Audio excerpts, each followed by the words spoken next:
Good morning. This is Pastor Ray Frank, Syracuse Wesleyan Church. And today is Monday, January the 13th. Boy, halfway through the month already of a new year. Well, it's been my custom for several years now to do a reading plan that will let me read through the entire Bible in a year. I haven't always done that, but I've enjoyed doing it the last few years and set out a schedule again this year.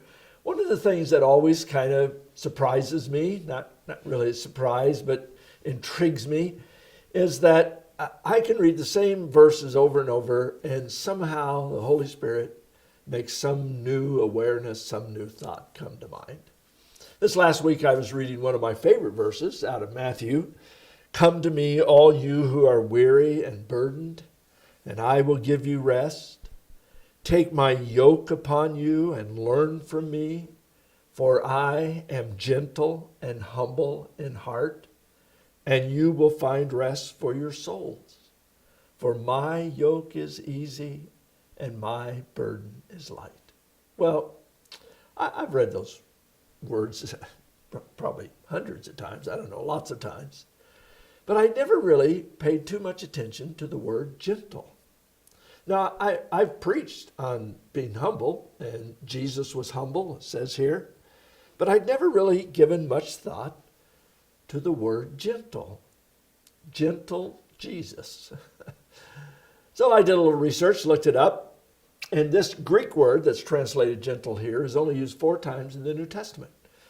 Matthew uses 3 of them, once here, once in describing, actually quoting from an Old Testament text when he is describing Jesus riding into Jerusalem on a donkey as being gentle.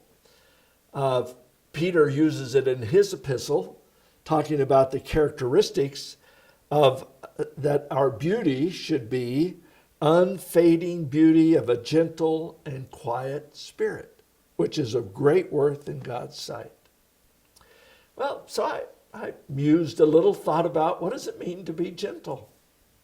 You know, I asked myself, am I a gentle man? Well, you put those words together, and am I a gentleman? Part of being gentle is that I am polite and thoughtful of others. It reminded me of an illustration I'd heard years ago about a man who'd stopped, an older man, stopped and held a door open for a young lady going into a store, and she was insulted. She said, "You don't have to hold the door open for me just because I'm a lady."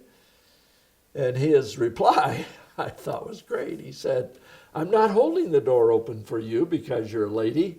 I'm holding the door open because I am a gentleman." Well, I kind of like that. One of the downsides of social media, I think, is that it sort of pushes good manners aside. Gentleness is out, rudeness is in, kind of thing.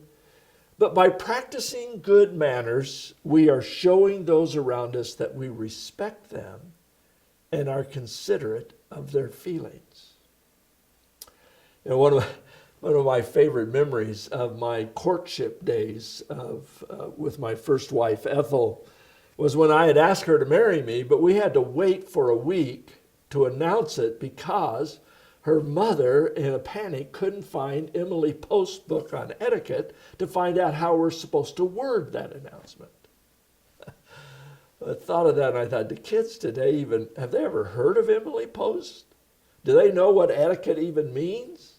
Actually, I looked it up. I was surprised. You can still buy Emily Post's book on etiquette on Amazon.com. Believe it or not, they have a new 2024 version available for sale.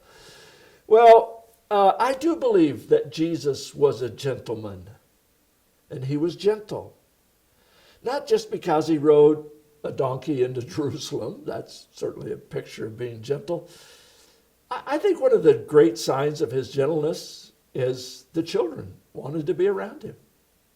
And in fact, he commanded his disciples to allow these children to come to him, and he would take them up in his arms, put his hand on them, and bless them. I like that picture of a gentle Jesus. Well, In our culture, we probably don't esteem that much anymore. We want men to be bold and courageous and strong and maybe even domineering. And Jesus was bold and courageous and strong. I mean, after all, here's the man who could stand up on a boat pitching on a wild sea of Galilee and command the winds and the waves to die down, and they did. And the same man commanded his disciples to let the little children come to him because he was gentle. Well, are you gentle? Am I? And in case you're wondering, you said there was 4 times, but you only said 3. Where's the 4th time this word gentle is used? Actually, Matthew, again, uses the same Greek word, except this time it's not translated gentle. It's translated meek, as in, blessed are the meek, for they will inherit the earth. So have a gentle week. God bless you.